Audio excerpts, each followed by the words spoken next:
বাজার থেকে আনছি আজকে খাসির মাথা। আমার খুকি যেমন মাছের মধ্যে লেজাটাই বেশি ভালো পায়, তেমনি এই মাংসেতেও তাই। ভালো ভালো পিস না খেয়ে হাড্ডি গুড্ডি চিবোতেই বেশি পছন্দ করে। তো ওর বাবাকে যদি বলি খাসির মাংস না এনে একটা মাথা এনে দিয়ে যাও, মেয়ে পছন্দ করে হাড্ডি গুড্ডি, তা করবে না, বলে খাসির মাথা চাইতে আমার কেমন লাগে, অল্প মাংসই নিয়ে আসে। আজকে আমি বাজারে গিয়ে ছোট সাইজের 2টা খাসির মাথা নিয়ে আসছি, একদম বেছে টেছেই দিচ্ছে। তারপরে আমাকে ভালোভাবে পরিষ্কার করে নিতে হবে। আর বাজার থেকে এসে কাপড়ও বদলাই নাই, এগুলো আগে পরিষ্কার করে নিই, তারপরে স্নান টান করে রান্না করবো। আর ওরা বানিয়ে দিলে একদম ছেঁড়া বেড়া করে বানায়, এই ভিতরে ঘিলুটা নষ্ট হয়ে যায়। তো আমি বলছি এভাবেই দাও, আমি বাড়িতে গিয়ে ঠিক করব। অল্প তেলও চাই নিয়ে আসছি, ওই মাথার তো খড়খড়া, অল্প তেল দিয়ে দিলে তেলা তেলা হবে তরকারিটা।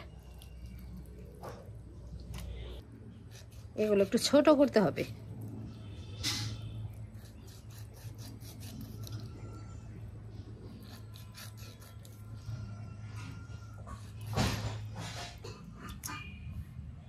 এটুকু হলো কানের মাংস।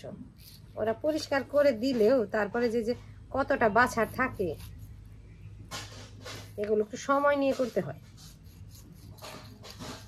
বাস হয়ে গেল।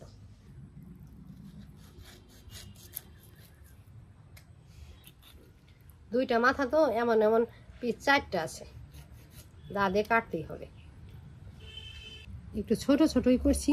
আর যেটা ফেলে দিতে হয় হাড্ডি টাড্ডি, ওগুলো আমি এখনই ফেলে দিচ্ছি। কেউ আছে সেদ্ধ করার পরে ফেলে দেয়।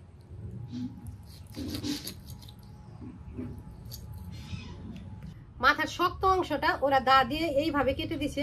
আমি এই যে এখন এই যে এমন করে নিলাম, এখান থেকে ঘিলুটা বের করব। এই কয়টা এখন আমাকে হাত দা দিয়ে কাটতে হবে।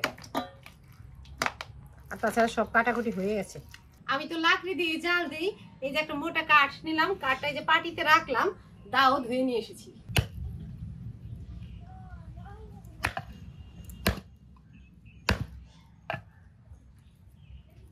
হয়ে গেছে।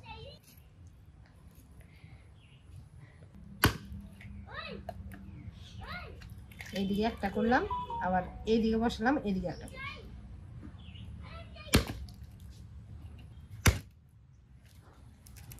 ঠিক মতো সাইজে হয় নাই, এই তো।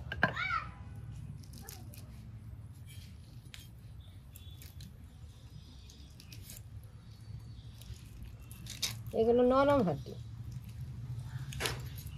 খালি পয়েন্টে পয়েন্টে ফেলা।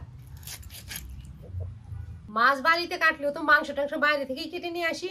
বাড়িতে কাটার মধ্যে কাটি ব্রয়লার মুরগি, ওটা তো ওই যে সবজি কাটার দায়ে হয়ে যায়। তো যা আছে তাই দিয়ে কাটছি।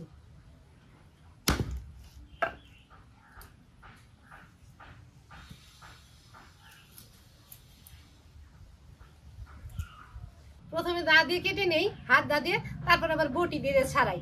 মেয়ে বলে দেখে, আমি বললাম সবগুলা একবারে আমি হাত দা দিয়ে করে নেই, তারপরে করি না, একটা হলে আগে বটি দিয়ে ছাড়িয়ে নাও।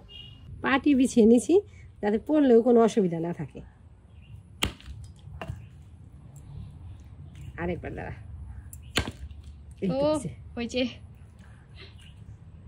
এটাও দিব। কেটে আর গামলাতে রাখি নাই, এখানে পাটির মধ্যে আছে, এখন সবটুকু গামলাতে নেই। কাটাকাটি শেষ, এখন এগুলো ধুয়ে নিয়ে আমিও ফ্রেশ হয়ে রান্না বসাবো। এখান থেকে বেছে টেছে আগে একবার ধুবো।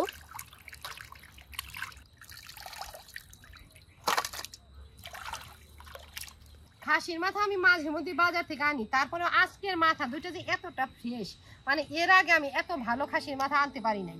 খুব ভালো লাগছে আজকের দুইটা। মাথার মাংসগুলো পরিষ্কার করে ধুয়ে আমিও স্নান করে নিলাম। এখন পেঁয়াজ রসুন আদা এগুলো ছিলে নিই। একটু আদা, কিছু রসুনের কোয়া ছেলাই আছে, আরো আদা লাগবে। নতুন আদা ব্যাগ থেকে বের করে রোদে দিচ্ছি।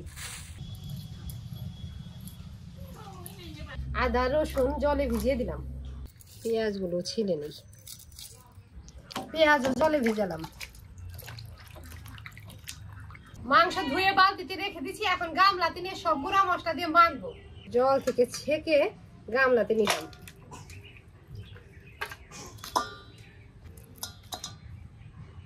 এমনিতে তো মাংস গামলাতে নিয়ে সব মশলা দিয়ে আমি হাতে মাখি, তবে এগুলো হাত দিয়ে ওভাবে মাখা যাবে না, এগুলোর মধ্যে তো কাটা কুটা আছে, হাতে লেগে যেতে পারে। তাই গুঁড়া মশলা দিয়ে খুন্তি দিয়ে আউলিয়ে রাখবো, আর বাটা মশলা আগে কষিয়ে নেব, তারপরে এই গুঁড়া মশলায় মাখানো মাংসটা ঢেলে দেবো।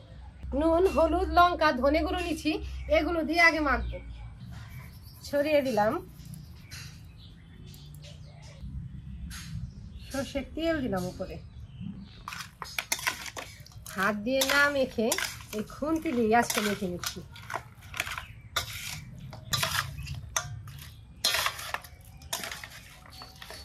ঢেকে রাখলাম, উনুন জ্বালিয়ে নিই। উনুন জ্বালিয়ে নিচ্ছি, কড়াইটা বসাবো। কড়াই বসিয়ে দিলাম। কড়াই গরম হতে হতে এদিকে ফোড়নের পেঁয়াজগুলো পলে নিলাম। গরম কড়াইতে এখন সর্ষের তেলও দিয়ে দিলাম। ফোড়নের জন্য নিচ্ছি শুকনা লঙ্কা, জিরে, গরম মশলা। গরম তেলে আগে শুকনা লঙ্কা দুটো দিই।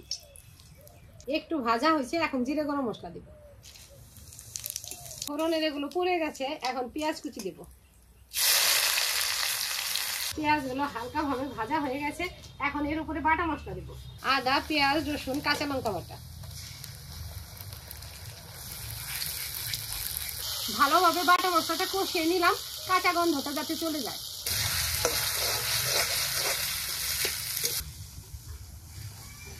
মশলা পুরোপুরি কষে গেছে, এখনই মাখানো মাংসটা ঢেলে দেব।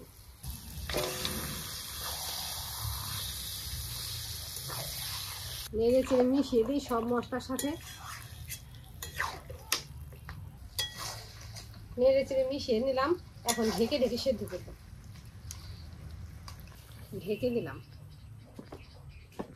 বাটা রসুন, বাটা পেঁয়াজ তো দিচ্ছি, তারপরেও এগুলো একটু বড় বড় করে কেটে দেব। পেঁয়াজটা একটু বড় করে কেটে রাখলাম, কিছু রসুনের কোয়াও দেব।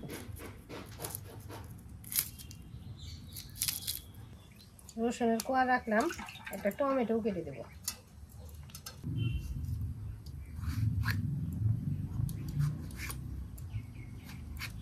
এখন সব কিছু কড়াইতে দেব।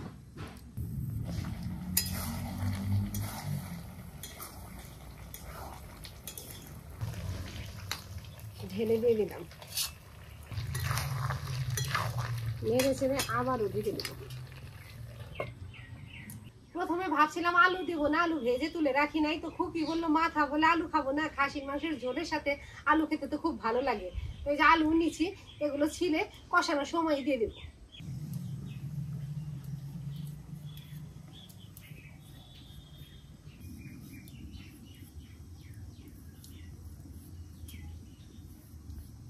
আলুর সাইজটা এমন, 4 টুকরা করলে ছোট হবে, আবার 2 টুকরা করলেও বড় বড়, 4 টুকরাই করি।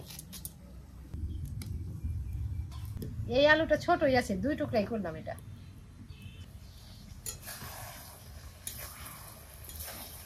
আগে মশলার সাথে কষিয়ে তারপরে মশলা ধোয়া জল দিলাম, আর টমেটো গলে গেছে, এখন এই জলেই ভালোভাবে সেদ্ধ হয়ে যাবে।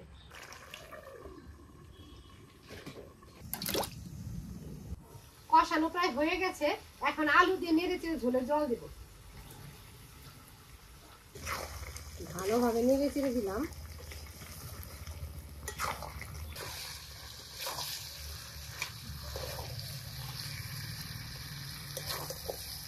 আলুর সাথে একসাথে ভালোভাবে কষিয়ে নিলাম, একদম কষা কষা হয়ে গেছে, এখন ঝোলের জল দেব।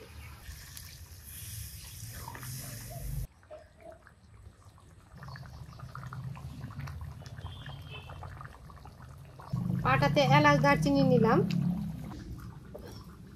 একটু খেতে নিই।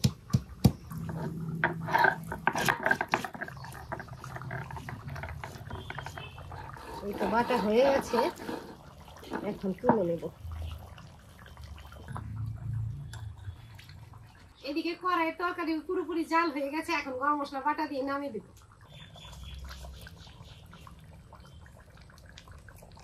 নেড়ে চেড়ে মিশিয়ে দিলাম, আর জাল দিব না, উনুনে যতটুকু আঁচ আছে এতেই হয়ে যাবে। বাজার থেকে খাসির মাথা এনে কেটে কুটে রান্না করলাম, রান্না হয়ে গেছে, এখন গামলাতে ঢেলে দেব।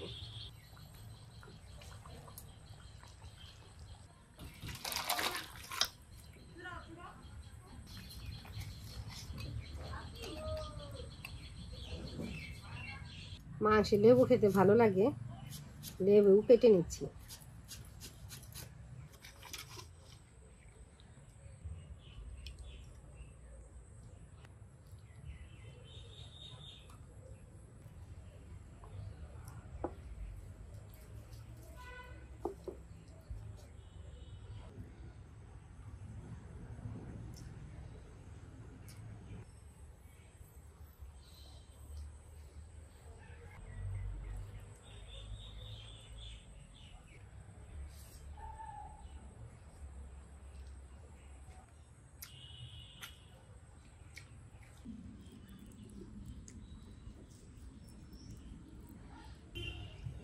খাসির মাংস যে শুধু ভালো লাগে তা না, খাসির মাথা খেতেও খুব ভালো লাগে। আর আজকের তরকারি একটু সেই স্বাদ হয়েছে।